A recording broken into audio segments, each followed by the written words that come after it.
So, oh, your system's rebooting at the moment. That's cool.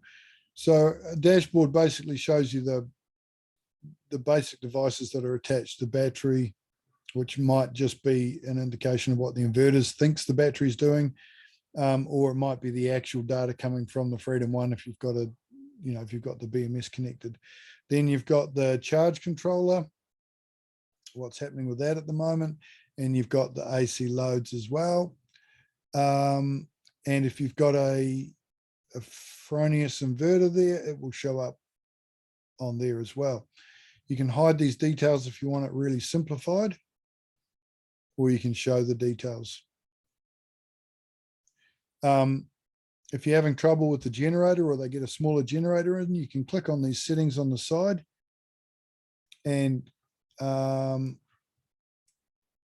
no, it's not showing what you can do with the generator, but you don't really want to go turning it off, because if you do that, you have to physically turn the inverter off and then on again on the site.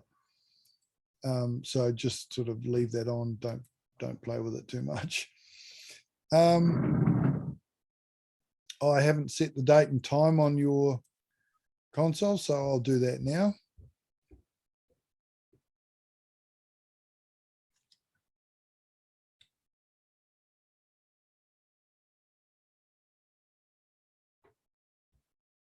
Go settings.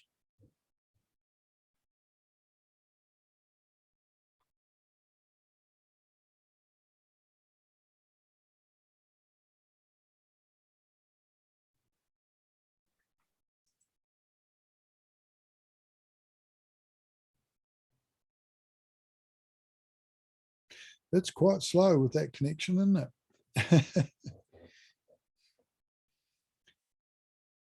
Go.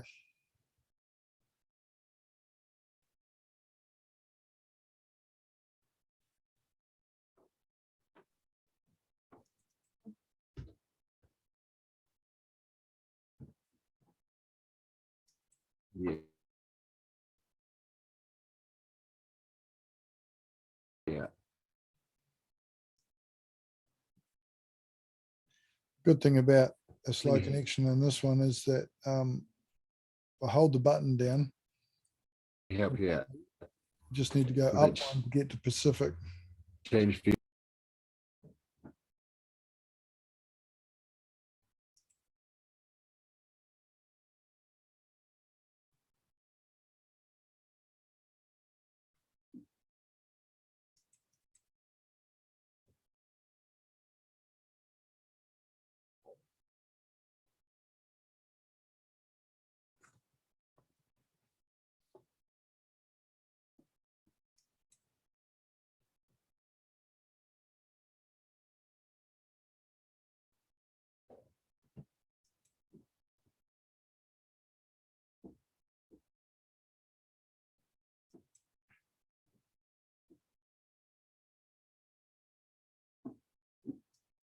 So that's the date and time. I'll escape out of there, close that and go back to the dashboard.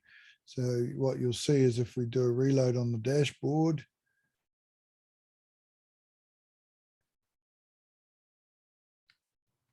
it's got the correct time now. Now over on the left here, once this menu comes up,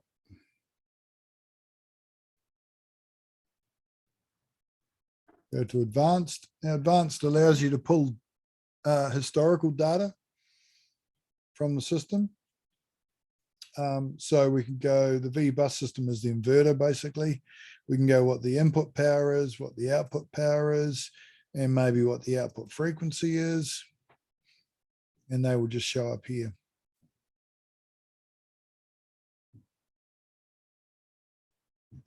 And then we can go solar charger.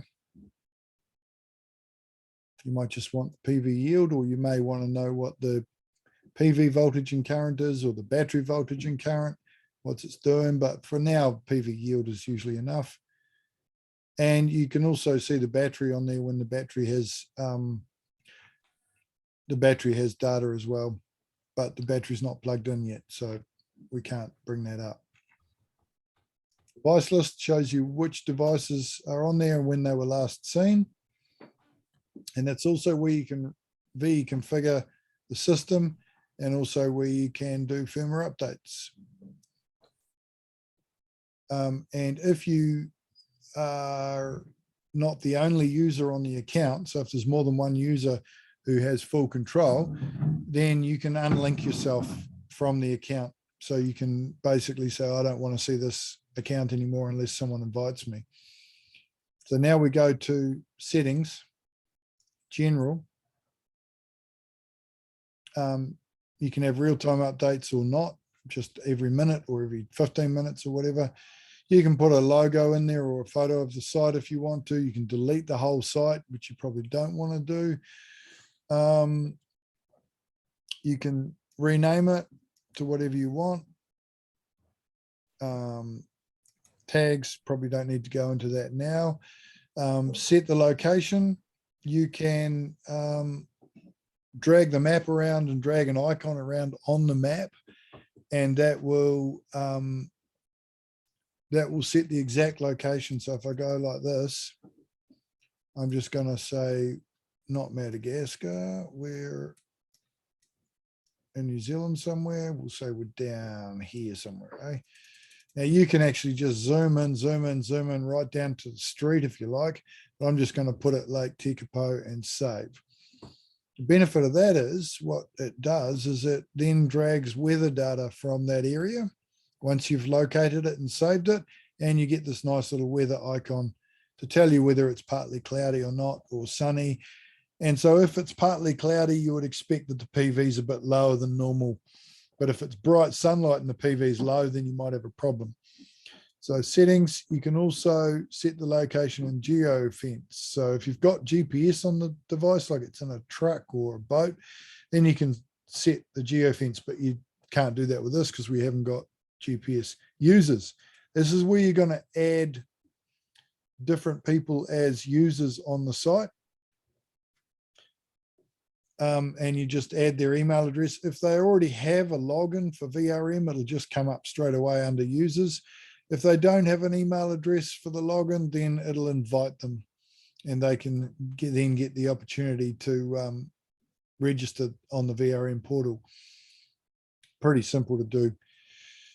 You can have alarm rules.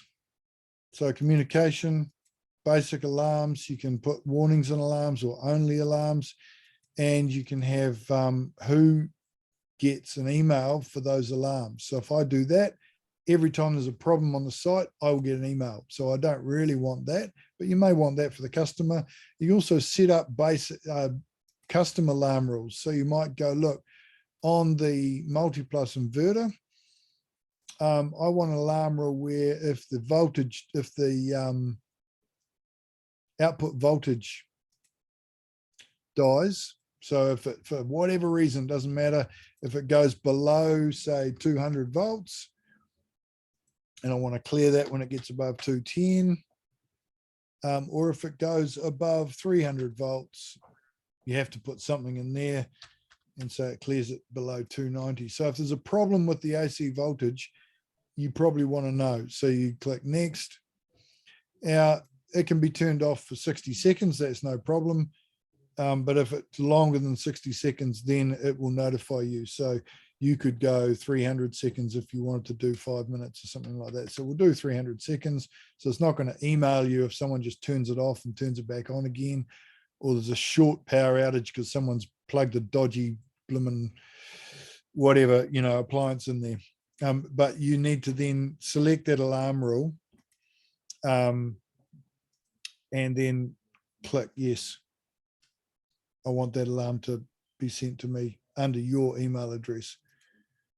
There's notes, so we can put a note in there saying set up, done, and then just put the date in. Be aware that these notes are not permanent. So if someone comes in, anyone can just come in and delete these notes.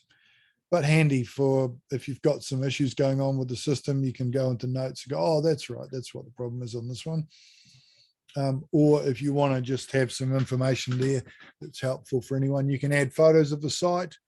You can put your logo in there or something if you wanted to, or your contact details or your business card or whatever. Upload photos.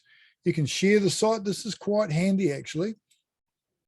It's a private URL that no one can see unless you give them, unless you give them access.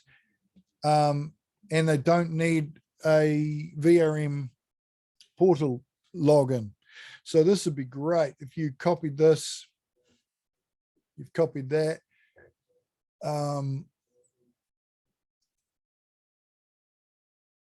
Oh, hang on, did I do sharing? What did I do there? Share.